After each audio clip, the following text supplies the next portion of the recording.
कि युद्धवीर जी हमारे मित्र कह रहे हैं कि पंजाब और हरियाणा के मंडियों ने इतिहास बना दिया। जी। ये इतिहास इसलिए बना दिया कि पंजाब का गेहूं और धान 98% फूड कॉर्पोरेशन ऑफ इंडिया के लिए खरीदा जाता है, हरियाणा का खरीदा जाता है। पूरे देश के एफसीआई की खरीद का 65% हिस्सा सिर्फ 2 प्रदेशों को जा रहा है। अगर वो एफसीआई पूरे देश के सारे प्रदेशों से बराबर बराबर हिस्सेदारी करके खरीद शुरू कर दे तो इनकी हकीकत और इनकी लूट सामने आ जाएगी। दूसरी बात यह कि क्या 23 फसलों में सिर्फ गेहूं और धान ही सिर्फ ऐसी बात है जिनको एफसीआई खरीदती है? उसके अलावा जो है दलहन और तिलहन में इन आड़तियों का क्या हाल है?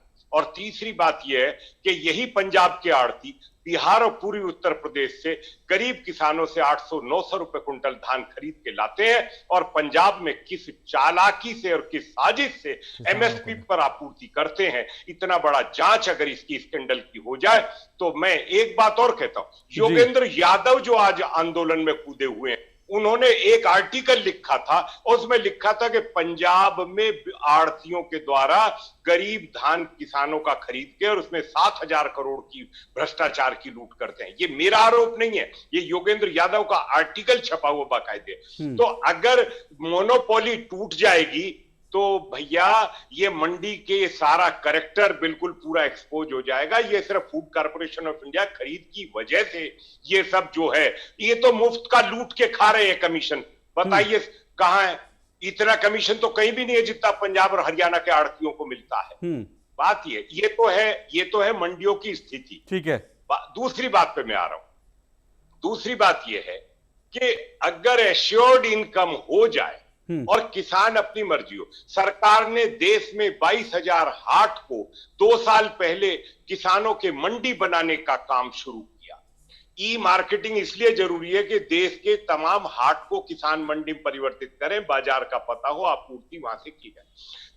चौथा पॉइंट यह है कि फार्मर प्रोड्यूसर ऑर्गेनाइजेशन का जो हम बहुत लंबे समय से मांग कर रहे थे, मैं आपको अशोक जी बता दूं कि मैं small farmers agri business consortium का फाउंडर मेंबर हूं और हमारा उद्देश्य, मैं small farmers agri business consortium का फाउंडर मेंबर भी हूं और हमारा उद्देश्य यह था कि किसान एग्रो प्रोसेसिंग में आए, क्लस्टर खड़े करवाए जाएं। जो प्रधानमंत्री जी ने कोरोना काल में 1 लाख करोड़ रुपए की व्यवस्था की है। को समझाइए ना कृष्णवीर जी। अरे कृष्णवीर जी, हम लोग तो समझते हैं, अपने दोस्तों को समझाइए ना जो मान ही नहीं रहे हैं। प्रधानमंत्री हाथ जोड़ के अपील कर रहे हैं।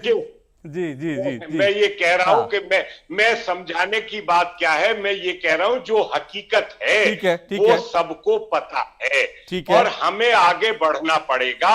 नहीं तो जो लेकिन आंदोलन जी भी उनको मानने नहीं दे रहे हैं ना, समस्या यहाँ है। अगर इतना अवधेश जी, अगर इतनी अच्छी योजनाएं होती तो किसान कर्जे में नहीं मरता, किसान की दुर्गति नहीं। मेरा मूल सवाल सब लोगों को, मेरा मूल सवाल ये है, किसान की तो दुर्गति है, तो सवाल ये कि हम आगे क्यों नहीं बढ़ रहे? युद्धवीर जी, हम आगे क्यों नहीं बढ़ रहे? हम जहां खड़े हैं वहीं रहना चाहते हैं या पीछे लौट जाना चाहते हैं? सवाल है, आगे तो बढ़ना पड़ेगा और आगे बढ़ने के लिए रास्ते सुझाए जा सकते हैं, चर्चा हो सकती है उनमें। अगर इस तरह की कोई आपत्ति है तो उसको लेकर। देखिए, आपत्तियां बहुत छोटी सी हैं। मैं कॉन्ट्रैक्ट फार्मिंग में, एक मिनट, कॉन्ट्रैक्ट फार्मिंग एक आपत्ति जायज है कि सिर्फ एसडीएम और डीएम के ऊपर छोड़ना ठीक है। उसमें सरकार ने कहा कि हम एसडीएम के अलावा सीधे फास्ट ट्रैक कोर्ट का भी प्रावधान करते हैं।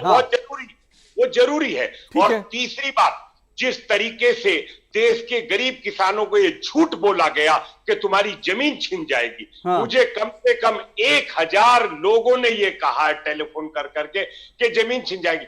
भैया, पंजाब के कॉन्ट्रैक्ट एक्ट में, फार्मिंग एक्ट जो बनाया था, उसमें तो 5 लाख तक की पेनल्टी और सजा का प्रावधान था, लेकिन किसी ने विरोध नहीं किया पंजाब में। आज इस कानून में जमीन के ऊपर लोन भी नहीं ले सकता कोई जो हल्का सब्जी का, खेती का कॉन्ट्रैक्ट करेगा। किसान चाहे उसे तोड़ सकता। तो जमीन का झूठ बोल के किसानों को बरगलाना ये ठीक नहीं है। ठीक है कृष्णवीर जी, हम आपत्ति है। ठीक है कृष्णवीर जी, झूठ बोल के किसानों को बरगलाया नहीं जा सकता और कानून में। ठीक है, मैं समझ गया। मैं समझ गया। युद्धवीर जी वो कह रहे हैं कि भाई बहुत सारी अच्छी चीजें हैं और खास करके कॉन्ट्रैक्ट फार्मिंग को लेकर के वास्तव में उसकी तो कॉन्ट्रैक्ट फार्मिंग कानून की पहली लाइन है कि ऑप्शनल कानून है। क्या आपको नहीं लगता कुछ चीजों को ज्यादा बढ़ा चढ़ाकर चर्चा हो रही है? ये थोड़ी देर कृष्णवीर को और बुलवा लो, यही इलाज करेंगे इस सरकार का। इन्होंने जो है गुमराह करते हैं लोगों को।